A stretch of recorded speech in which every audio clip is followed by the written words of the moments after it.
ہم وہی کہیں گے جو ہمارا دین ہم کو بتاتا ہے، عمل کرو تو تمہارا بھلا ہے۔ السلام علیکم ورحمۃ اللہ وبرکاتہ۔ الحمدللہ رب العالمین والصلاة والسلام علی سید الانبیاء والمرسلین وعلی آلہ واصحابہ وازواجہ واہل بیتہ اجمعین، اما بعد، اعوذ باللہ من الشیطان الرجیم، بسم اللہ الرحمن الرحیم۔ فَإِذَا قُضِيَتِ الصَّلَاةُ فَانتَشِرُوا فِي الْأَرْضِ وَابْتَغُوا مِنْ فَضْلِ اللَّهِ وَاذْكُرُوا اللَّهَ كَثِيرًا لَعَلَّكُمْ تُفْلِحُونَ۔ صدق اللہ مولانا العظیم وصدق رسولہ النبی الامین المتین الکریم، ونحن علی ذلک لمن الشاہدین والشاکرین والحمد للہ رب العالمین۔ حصول برکت کے لیے انتہائی عقیدت و محبت کے ساتھ حضور اکرم سید عالم جناب محمد رسول اللہ صلی اللہ تعالیٰ علیہ وسلم کی پرنور بارگاہ میں درود و سلام کا ہدیہ پیش کر لیں۔ اللہم صلی علی سیدنا و شفیعنا و حبیبنا و مولانا محمد وبارک وسلم، صلاۃ و سلام علیک یا رسول اللہ صلی اللہ تعالیٰ علیہ وسلم۔ اسلام ایک مکمل نظام زندگی ہے۔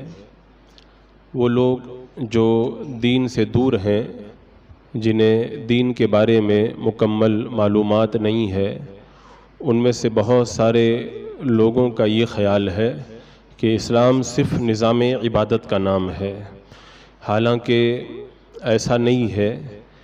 اسلام جس طرح نظام عبادت کا نام ہے، اسی طرح زندگی کے تمام شعبے یہ اسلامی تعلیمات کے اندر داخل ہیں۔ نظام زندگی کا کوئی بھی ایسا شعبہ اور کوئی بھی ایسا ڈپارٹمنٹ نہیں ہے جو اسلام کے نظام تعلیم اور اسلام کے دائرے کے اندر نہ آتا ہو۔ اسلام نے مکمل زندگی کے اصول عطا فرمائے اور زندگی گزارنے کا مکمل دستور اسلام نے ہمیں عطا فرمایا ہے۔ جیسے آج کل جو بینکنگ کا نظام قائم ہوا اور اس کی وجہ سے دنیا بڑی تیزی کے ساتھ میں مال و دولت کمانے کی طرف بڑھی، اور تجارت کا ایک لمبا چوڑا گراف ہماری نگاہوں کے سامنے آیا۔ ہر آدمی پیسہ کمانے، اپنے کاروبار کو ترقی دینے اور زیادہ سے زیادہ مال جمع کرنے اور بینک بیلنس کرنے کے لیے دوڑ بھاگ کرنے لگا۔ تو یہ سوال ایک مرتبہ پھر اٹھ کر کے سامنے آیا کہ کیا اسلام کے اندر اس حوالے سے بھی رہنمائی موجود ہے؟ تو آپ حضرات اس بات کو یاد رکھیں کہ اسلام نے مال کمانے کا بھی مکمل نظام ہمیں عطا فرمایا۔ مال کیسے کمانا ہے، اس کو کیسے خرچ کرنا ہے، اور مال کماتے وقت میں اس کے کیا اصول ہیں، کیا ضابطے ہیں، ان تمام کو اسلام نے مکمل طور پر بیان فرمایا۔ میں نے جو ابھی آیت کریمہ پڑھی، اللہ تبارک و تعالیٰ اس میں ارشاد فرماتا ہے فَإِذَا قُضِيَتِ الصَّلَاةُ، جب نماز ہو چکے، فَانتَشِرُوا فِي الْأَرْضِ، تو زمین میں پھیل جاؤ، وَابْتَغُوا مِنْ فَضْلِ اللَّهِ، اور اللہ کا فضل تلاش کرو۔ یعنی مال کمانے کو اللہ نے اپنا فضل کہا۔ یعنی جب تم نماز سے فارغ ہو جاؤ، جمعہ کی نماز سے فارغ ہو جاؤ، تو پھر زمین میں بکھر جاؤ، اور اللہ نے اپنا فضل، اب تمہارا رزق جو روئے زمین پر پھیلا دیا ہے، وہ رزق کی تلاش کے اندر اور اس رزق کی طلب کے اندر تم لوگ لگ جاؤ۔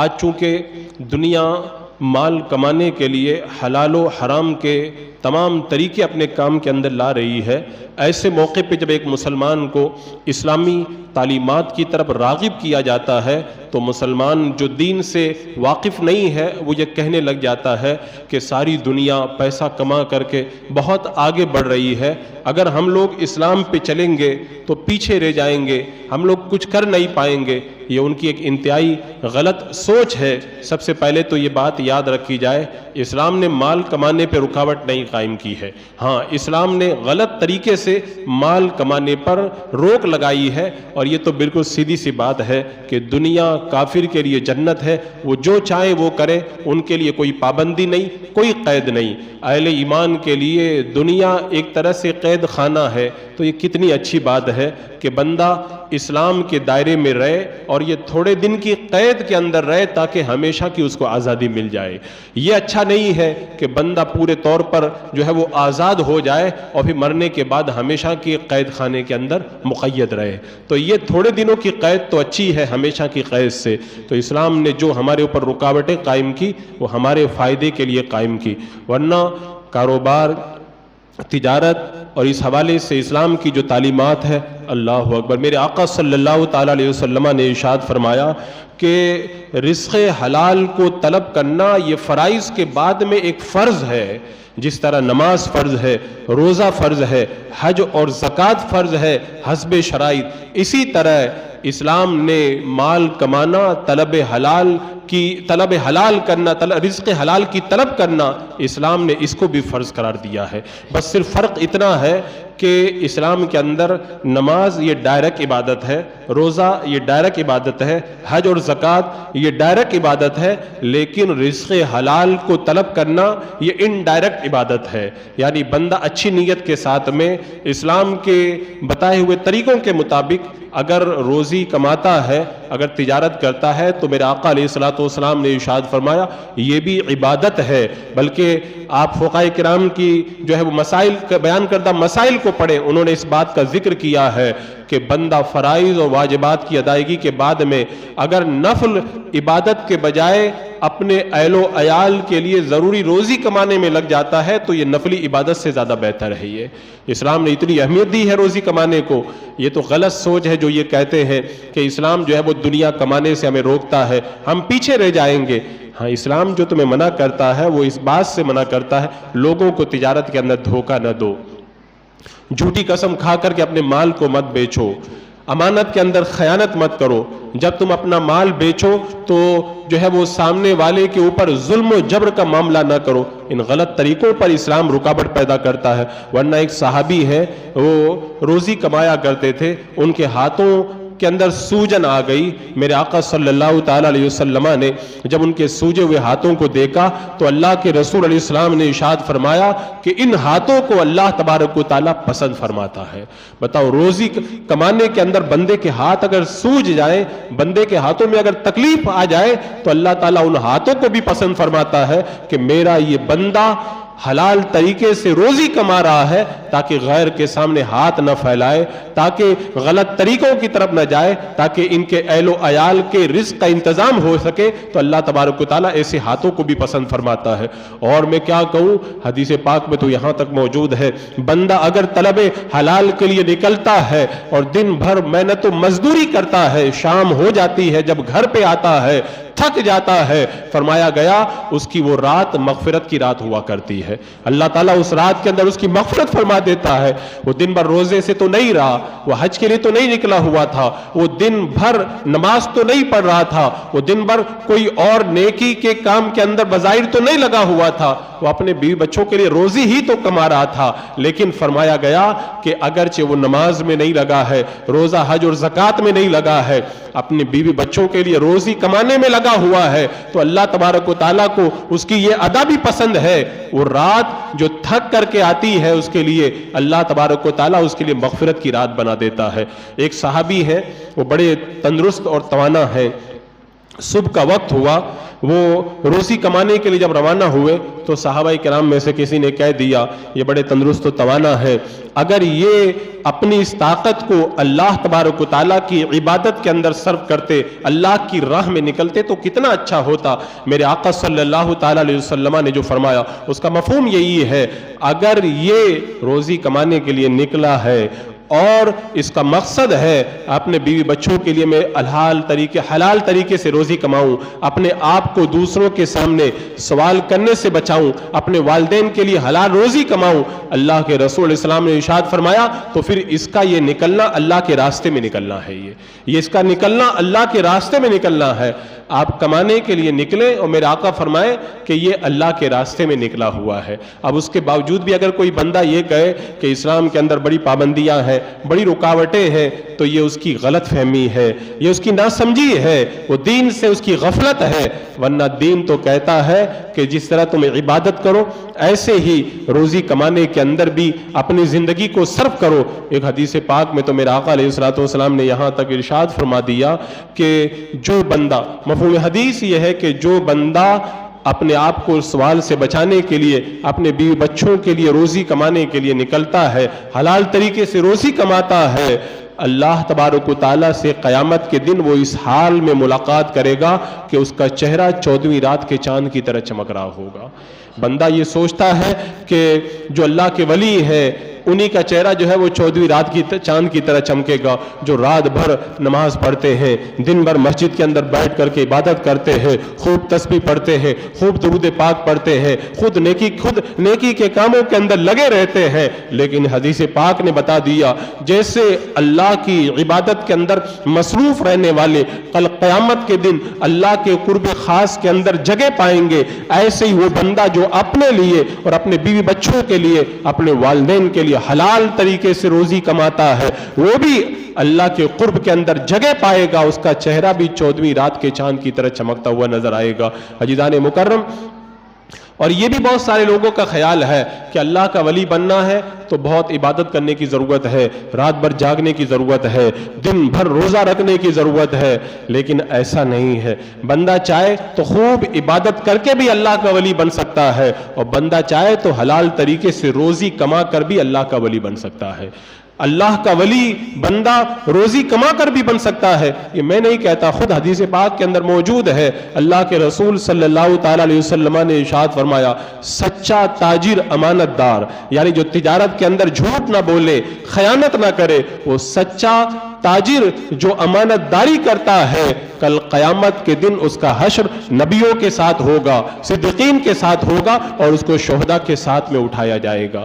بتاؤ یہ کتنی بڑی بشارت دی گئی۔ ایسا مرتبہ اللہ تبارک و تعالیٰ اپنے محبوب بندوں ہی کو عطا فرماتا ہے۔ اب ایک تاجر آدمی جو فرض نماز ادا کرتا ہے، فرض روزے رکھتا ہے، اپنے مال کی زکوٰۃ ادا کرتا ہے، اگر اس پر حج فرض ہو جائے تو حج ادا کر لیتا ہے، فرائض کو ادا کرنے کے بعد اگر کاروبار کے اندر وہ لگا رہے تو فرمایا گیا قیامت کے دن اس کا حشر اللہ تعالیٰ نبیوں کے ساتھ فرمائے گا، صدیقین کے ساتھ فرمائے گا، اور شہداء کے ساتھ میں فرمائے گا، اور جو بندہ ان پیاروں کے ساتھ میں اٹھایا جائے گا وہ تو سیدھا جنت کے اندر جائے گا۔ اور یہ ہمارے لیے کم بشارت نہیں ہے، کونین کے آقا صلی اللہ تعالیٰ علیہ وسلم نے بھی تجارت فرمائی ہے۔ خود اللہ کے رسول علیہ الصلوۃ والسلام 2 مرتبہ تجارت کے لیے ملک شام کی طرف آپ تشریف لے گئے ہیں۔ مکہ کے لوگوں نے آپ کو جو امین کا خطاب دیا، تجارت کے اندر آپ کے ان جو امانت داری کے اصول کو دیکھ کر کے، اور اس سے پہلے بھی آپ کو امین ہونے کا خطاب مکہ کے کافروں نے آپ کو عطا فرمایا تھا۔ عزیزان مکرم، یہ میرے آقا صلی اللہ تعالی علیہ وسلم کی سنت بھی ہے کہ بندہ صحیح طریقے سے تجارت کرے۔ آپ دیکھیں حضرت سیدنا ابو بکر صدیق رضی اللہ تعالیٰ عنہ، ان کی زندگی کتنی قیمتی تھی۔ حضرت عثمان غنی رضی اللہ تعالیٰ عنہ، ان کی زندگی کتنی قیمتی تھی۔ ان کا ایک ایک سانس جو ہے وہ ہماری ساری زندگیوں کے اوپر بھاری ہے۔ ان کا ایک ایک پل دین کے لیے صرف ہوتا تھا۔ اگر وہ چاہتے تو اپنی ساری زندگی کو صرف دینی کاموں ہی میں لگا دیتے، لیکن انہوں نے صرف دین کے کاموں کو دین نہیں سمجھا، تجارت کو بھی انہوں نے دین کا کام سمجھا۔ اس لیے اتنی قیمتی زندگیوں میں سے وقت نکال کر کے یہ مقدس ہستیاں تجارت کیا کرتی تھی۔ حضرت سیدنا ابو بکر صدیق، حضرت عثمان غنی، حضرت سعد، حضرت عبد الرحمن ابن عوف، حضرت طلحہ، یہ ان میں سے بہت سارے لوگوں نے کپڑے کا کاروبار بھی کیا ہے۔ کیوں کیا؟ انہیں پتا تھا جیسے نماز پڑھنا عبادت ہے، جیسے روزہ رکھنا عبادت ہے، دین کی تبلیغ کرنا عبادت ہے، ایسے ہی اپنے بیوی بچوں کے لیے کمانا یہ بھی بہت بڑی عبادت ہے۔ اور میں نے اس سے پہلے آپ حضرات کو بتایا بھی تھا کہ حضرت عمر فاروق رضی اللہ تعالیٰ عنہ نے اپنے ایک پڑوسی سے کہا تھا کہ تم ایک کام کرو، ہمیں اپنے بال بچوں کے لیے کمانا بھی ہے، اور ہمیں اللہ کے رسول علیہ السلام کی بارگاہ میں حاضر ہو کر کے علم بھی حاصل کرنا ہے۔ اگر ہم کماتے ہیں تو حدیثیں نہیں حاصل کر پائیں گے، اور بارگاہ مصطفیٰ جان رحمت صلی اللہ علیہ وسلم میں جاتے ہیں تو روزی نہیں کما پائیں گے۔ دونوں کام ضروری ہے۔ تو اپنے ایک پڑوسی انصاری سے کہا تھا، ایک دن تم اللہ کے رسول علیہ السلام کی بارگاہ میں جایا کرو، میں کمانے جایا کروں گا، تم لوٹ کر کے آؤ، میرا آقا علیہ السلام جو بھی مجلس کے اندر ارشاد فرمائے مجھے آ کر کے بتا دیا کرو۔ دوسرے دن میں جایا کروں گا اللہ کے رسول علیہ السلام کی بارگاہ میں، اور تم کمانے چلے جایا کرو، میں لوٹ کر کے آؤں گا، اللہ کے رسول علیہ السلام نے جو بھی مجلس میں ارشاد فرمایا وہ میں آ کر کے تم کو بتا دوں گا۔ یعنی ان کا نظریہ دیکھو، ان کی فکر دیکھو، ان کی سوچ دیکھو، نہ تو اللہ کے رسول علیہ السلام کی بارگاہ سے بٹنے والا علم جو ہے اس سے محروم رہے، اور نہ اپنے بال بچوں کو جو ہے وہ کسی کا محتاج بنائے۔ کمانے میں بھی لگے ہوئے ہیں اور ساتھ میں بارگاہ مصطفیٰ جان رحمت صلی اللہ علیہ وسلم سے علم بھی حاصل کر رہے ہیں۔ تو اس سے معلوم ہوتا ہے کہ طلب حلال کو، رزق حلال کو طلب کرنا یہ بھی ایک بہت بڑی عبادت ہے۔ آپ دیکھیں قرآن مقدس کے اندر جو اللہ تبارک و تعالیٰ نے ارشاد فرمایا کہ اپنا مال بے وقوفوں کو مت دو، کیوں منع فرمایا؟ اس کا مطلب یہ ہے کہ مال بھی اللہ کی بہت بڑی نعمت ہے، اگر تم بے وقوفوں کو دے دو گے تمہارے مال کو ضائع کریں گے۔ اور اس بات کو یاد رکھیں کہ جو طلب حلال کو فرض قرار دیا گیا اس کی وجہ یہ ہے کہ بندہ اگر حلال روزی کو طلب نہیں کرے گا تو پھر بہت سارے فتنوں میں مبتلا ہو جائے گا۔ ایک تو وہ زکوٰۃ نہیں ادا کر پائے گا، اس پہ زکوٰۃ فرضی نہیں ہوگی، ایک بہت بڑے ثواب سے محروم ہو جائے گا۔ پھر اس کے بعد میں نفلی صدقہ نہیں کر پائے گا، یہ بھی ایک بہت بڑی نیکی سے محروم ہونا ہے۔ اور بھی اس کے علاوہ اگر اس کے پاس میں مال نہیں ہوگا تو بہت ساری نیکیوں میں پیچھے رہ جائے گا۔ اور پھر اگر وہ حلال روزی طلب نہیں کرے گا تو حرام کے اندر مبتلا ہو جائے گا۔ تو پھر حدیث پاک کے اندر موجود ہے کہ جو بندہ حرام کا لقمہ کھاتا ہے اللہ تبارک و تعالیٰ 40 دن تک کے اس کے اعمال کو قبول نہیں فرماتا ہے۔ تو اس سے آپ اندازہ لگائیں کہ فرائض کی جان ہے یہ بھی ایک، کہ بندہ حلال روزی اگر طلب کرے گا تبھی جا کر کے وہ کچھ کر پائے گا۔ حضرت سعد بن ابی وقاص رضی اللہ تعالیٰ عنہ نے ایک بار اللہ کے رسول علیہ السلام کی بارگاہ میں عرض کیا، یا رسول اللہ آپ دعا فرما دیں میں مستجاب الدعوات بن جاؤں، یعنی میں اللہ کی بارگاہ میں جو بھی دعا کروں اللہ تبارک و تعالیٰ میری اس دعا کو قبول فرما لے۔ میرے آقا صلی اللہ تعالیٰ علیہ وسلم نے ان کو جو وظیفہ بتایا وہ رات میں اٹھ کر کے پڑھنے والا وظیفہ نہیں بتایا، انہیں مسجد میں بیٹھ کر کے پڑھنے والا وظیفہ نہیں بتایا۔ میرے آقا صلی اللہ تعالیٰ علیہ وسلم نے ان کو مستجاب الدعوات بننے کا جو وظیفہ بتایا وہ وظیفہ یہی تھا کہ اے سعد تم حلال طریقے سے روزی کماؤ، اللہ تبارک و تعالیٰ تمہیں مستجاب الدعوات بنا دے گا، تم جو رب کی بارگاہ میں مانگو گے اللہ تعالیٰ تم کو عطا فرما دے گا۔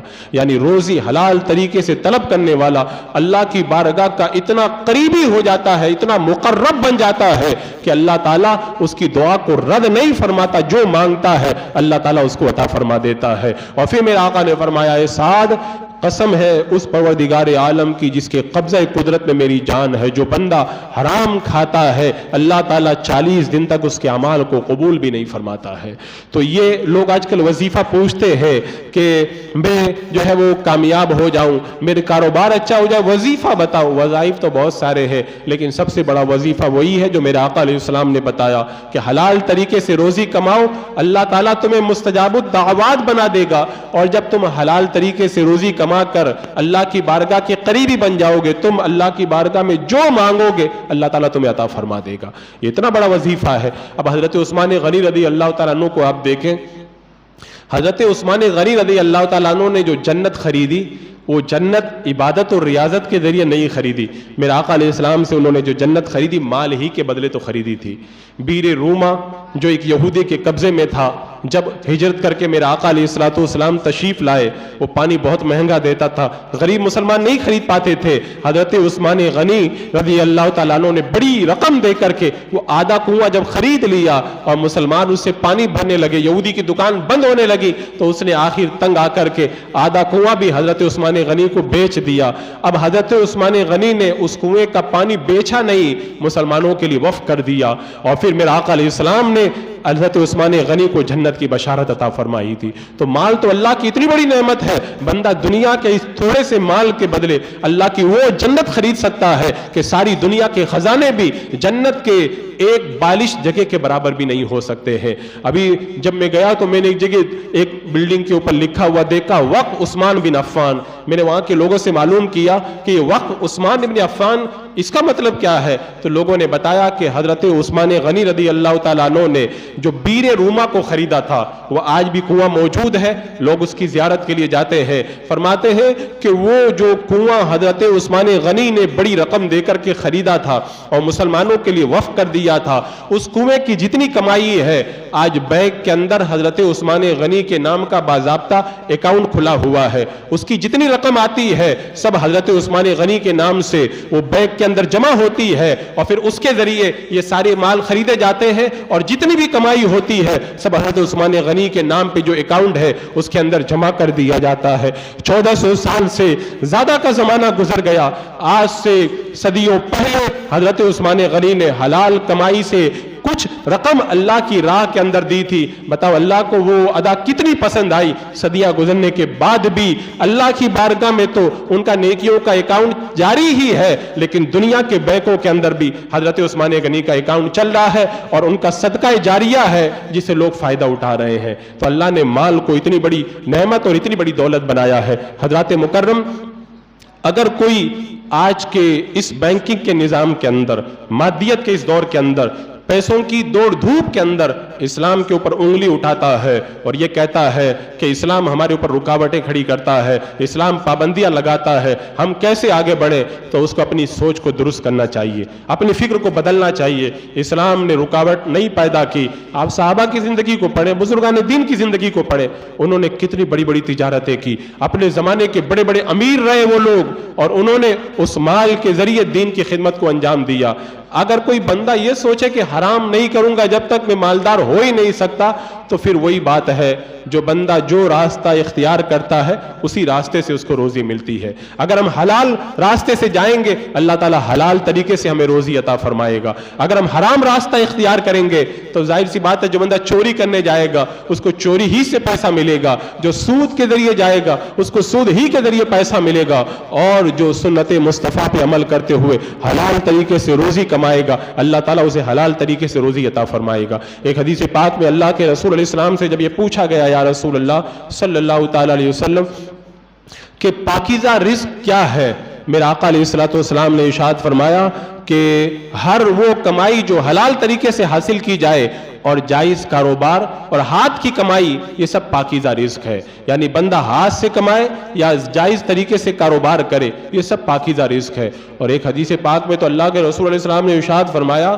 کہ رزق کے 10 حصے ہیں، ان میں سے 9 حصے کاروبار کے اندر ہیں، یعنی 90% جو برکت رزق کی ہے وہ کاروبار کے اندر رکھی گئی ہے۔ لیکن آج کل چونکہ لوگوں کا ذہن بدل گیا کہ لاکھوں روپیہ خرچ کر کے وہ تعلیم حاصل کرے اور اس کے بعد میں کوئی اچھی نوکری لگ جائے اور ساری زندگی نوکر بن کر کے زندگی گزارے۔ نوکری کرنا ناجائز نہیں ہے، لیکن جو زیادہ برکتیں اللہ تعالیٰ نے رکھی ہے وہ تجارت کے اندر رکھی ہے۔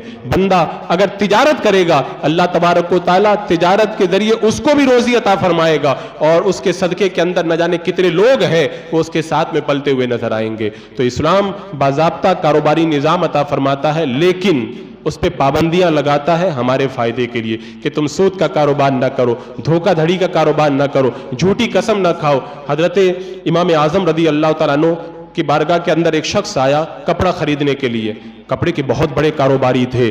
اب وہ جب کپڑا خریدنے آیا آپ نے اپنے بیٹے سے کہا کہ اس کو کپڑا دکھا دو۔ بیٹے نے کپڑا کھولا اور کہا صلی اللہ علی محمد۔ جب اس نے درود پاک پڑھا حضرت امام اعظم نے فرمایا کپڑا واپس لپیٹ دو، اور اس سے کہا کہ یہ کپڑا میں تم کو اب نہیں بیچوں گا، جاؤ کہیں اور جا کر کے خرید لو۔ اب وہ چلا گیا، سب جگہ گھوم کر کے آ گیا، آ کر کے کہتا حضور میں سب جگہ گھوم گیا، اتنا اچھا کپڑا مجھے کہیں نہیں ملا، وہ کپڑا مجھے دے دو۔ آپ نے فرمایا وہ کپڑا میں تم کو نہیں بیچ سکتا۔ کہا کیوں نہیں بیچ سکتے؟ کہا اللہ کے رسول علیہ السلام کا مقدس درود پاک میں اپنے کاروبار کے لیے اس کو استعمال کروں اور درود شریف پڑھ کے میرا بیٹا کپڑے کی تعریف کرے، اس کو میں جائز نہیں سمجھتا ہوں۔ جب اتنا تقوی اور اتنی پرہیزگاری ان کے اندر تھی تو اللہ نے ان کو معمولی جو ہے محنت کے بدلے بڑا عظیم رزق عطا فرمایا تھا. اور جب ہم غلط طریقے سے کاروبار کرتے ہیں, جھوٹی قسم کھا کے کاروبار کرتے ہیں, دن بھر محنت کرتے ہیں اور تھوڑا سا پاتے ہیں, تو اللہ نے روزی تو رکھی ہے, بندہ اللہ کی رضا کے لیے جب کماتا ہے تو اللہ تعالیٰ اسے اتنا ہی عطا فرماتا ہے. حضرت امام اعظم کی بات آ گئی تو میں بتاؤں کہ وہ آج لوگ کہتے ہیں نا کہ اگر ہم لوگ غلط طریقہ نہیں کریں گے تو کیسے کمائیں گے, اگر ہم ڈنڈی نہیں ماریں گے تو کیسے کمائیں گے. حضرت امام اعظم رضی اللہ تعالیٰ عنہ ابھی کسی کام سے باہر گئے ہیں, شاگرد دکان کے اوپر موجود ہے, شاگرد نے جو ہے وہ ایک کپڑا مدینے سے لوگ خریدنے کے لیے آیا تھا, اس کو دے دیا, اور وہ آدمی مدینہ منورہ خرید کر کے چلا گیا 1000 درہم کا کپڑا لے کر کے. امام اعظم آئے, کسی ضرورت کی وجہ سے آپ نے جب کپڑا مانگا تو اس شاگرد نے بتایا کہ وہ تمہیں بیچ دیا. کہا کتنے میں بیچے؟ کہا 1000 درہم میں. کہا کون لے کے گیا؟ کہا مدینہ منورہ سے آیا تھا. کہا میں نے تمہیں کاروبار کے لیے بیٹھایا تھا, تم لوگوں کو دھوکہ دینے لگو, 400 کا سامان تم 1000 میں بیچو. کہا حضور مجھے معلوم نہیں تھا. بات تو ختم ہو گئی نا, امام اعظم کی کوئی غلطی نہیں تھی, لیکن میرے امام جانتے تھے اگر روزی کے اندر غلط طریقے سے کوئی مال مل جائے تو رزق کی برکت چلی جاتی ہے. آپ نے سواری لی, مدینہ منورہ کی طرف چل پڑے, کوفہ سے مدینہ چلے, اور مدینہ منورہ میں جا کر کے آپ نے دیکھا کہ ایک شخص مسجد نبوی میں نماز پڑھ رہا ہے. آپ نے کپڑا دیکھ کر کے پہچان لیا یہ میری دکان کا کپڑا ہے. اب آج کل تو بے شمار کپڑے ہو گئے, کون پہچان پائے گا, لیکن اس زمانے میں ہاتھوں سے کپڑا بنایا جاتا تھا, بہت کچھ پہچان ہوا کرتی تھی. امام اعظم نے پہچان لیا, پاس میں کھڑے ہو گئے, نماز پڑھنے لگے. نماز سے فارغ ہو کر کے اس سے کہا کہ تم نے یہ کپڑا کہاں سے خریدا؟ کہا امام اعظم کے یہاں سے خریدا. کہا امام اعظم کو جانتے ہو؟ کہا ہاں میں جانتا ہوں. کہا دیکھو گے تو پہچان لو گے؟ کہا پہچان لوں گا. کہا میں ہی تو ابو حنیفہ امام اعظم مجھے کو تو کہتے ہیں. کہا میں نے آپ سے تو نہیں خریدا. کہا میرے شاگرد نے بیچ دیا ہے, میں یہ کپڑا واپس لینے آیا ہوں, اپنا 1000 درہم لے لو, کپڑا مجھے واپس کر دو. کہا اس کو میں پہن چکا ہوں. آپ نے فرمایا کوئی حرج نہیں ہے, میں نے تم کو اجازت دے دی ہے. وہ کہنے لگا کہ نہیں میں راضی ہوں. کہا تم راضی ہو تو کیا ہوا, یہ 400 کا مال 600 میں بیچا جائے, میں اس پر راضی نہیں ہوں. آخر امام اعظم نے جو 600 روپیہ زیادہ لیا گیا تھا اس کو واپس کیا, اور پھر مدینہ منورہ سے واپس کوفہ تشریف لائے. یہ جب اتنا احتیاط وہ حضرات کرتے تھے رزق کمانے کے اندر, وہ تو غریب نہیں ہوئے, ان کے لیے تو رکاوٹ پیدا نہیں ہوئی. اور آج لوگ کہتے ہیں اگر ہم لوگ شریعت کے مطابق چلیں گے تو کیسے پیسہ کمائیں گے. اس کا مطلب یہ ہے کہ انہوں نے معاذ اللہ حرام طریقے سے رزق کمانے کو ہی جو ہے وہ ترقی سمجھ لیا. حالانکہ مسلمان کا عقیدہ یہ ہے رزاق اللہ ہے, اللہ جس کو چاہتا ہے اتنی روزی عطا فرما دیتا ہے. حضرت امام اوزاعی رحمۃ اللہ تعالی علیہ نے حضرت ابراہیم ابن ادہم سے ایک بار کہا تھا آپ اتنے بھاری بھاری چیزیں اٹھا کے لے کے جاتے ہیں, روزی کمانے میں اتنی مشقت اٹھاتے, آخر ایسا کیوں کرتے ہیں؟ تو حضرت ابراہیم ابن ادہم رضی اللہ تعالیٰ عنہ نے امام اوزاعی کو جواب دیا کہ جو بندہ روزی کمانے میں تکلیف اٹھاتا ہے اس کے لیے جنت واجب ہو جاتی ہے. میں تو یہ مشقت اٹھا کر کے جنت خرید رہا ہوں. میں یہ ان حضرات کا نظریہ تھا کہ اللہ تبارک و تعالیٰ روزی کمانے کے اندر جو مشقت ہوتی ہے اس پر اتنے بڑے بڑے اجر و ثواب عطا فرماتا ہے. اسی لیے تو ایسی تجارت اور کاروبار کرنے والے کل قیامت کے دن اللہ کی بارگاہ کا قرب حاصل کریں گے. اور عزیزان مکرم, رزق حلال اور تجارت کے حوالے سے اسلام کے جو اصول ہے بہت سارے, لیکن آج کل لوگ رزق کے حوالے سے جب پریشان ہوتے ہیں زیادہ تر آتے کہ کوئی وظیفہ بتا دو. میں کہتا ہوں اگر روزی کمانے کے اندر کامیابی حاصل کرنا ہے تو سارے وظیفوں سے بڑا وظیفہ ایک یہی ہے کہ اللہ کے شکر گزار بندے بن جاؤ. اللہ جتنا دے اس پہ راضی رہو. جب تم اللہ کا شکر ادا کرو گے اللہ تعالیٰ اور دے گا, پھر اور شکر ادا کرو گے اللہ اور دے گا. میں اپنی طرف سے نہیں کہتا, اللہ تعالیٰ قرآن پاک میں خود ارشاد فرماتا ہے لئن شکرتم لازیدنکم, اگر تم شکر ادا کرو گے میں اور زیادہ تم کو عطا فرماؤں گا. جب اللہ نے خود فرما دیا ہے تم شکر گزار بن جاؤ گے تو میں بہت دوں گا. اب ہر آدمی رونا روتا ہے کہ حضرت پہلے اتنی کمائی ہوتی تھی اب اتنی ہوتی ہے, اب یہ ہو رہا ہے یہ ہو رہا ہے. یہ ناشکری بندہ جب کرتا ہے تو رزق دھیرے دھیرے اور تنگ ہوتا چلا جاتا ہے. اللہ جتنا دے اس پر راضی رہو. اللہ جتنا تم کو عطا فرمائے اے اللہ تیرا شکر ہے, میں تو اتنے کے لائق بھی نہیں تھا, تو نے تو مجھ کو اتنا عطا فرما دیا. اے اللہ میرے گناہ تو اتنے زیادہ ہیں, میں تو 2 لقمے تیرے رزق کے مجھے مل جائے اس لائق بھی میں نہیں ہوں, لیکن کتنا تیرا کرم ہے تو مجھے بھی عطا فرما رہا ہے, میرے بچوں کے لیے بھی عطا فرما رہا ہے. جب تمہارے دل سے شکر نکلے گا پھر دیکھو اللہ کی رحمتیں تمہارے اوپر برسیں گی. یہ رزق کا سب سے بڑا وظیفہ ہے. اور دوسرا بڑا وظیفہ جو میں نے بتایا تھا, خوب توبہ کرتے رہو.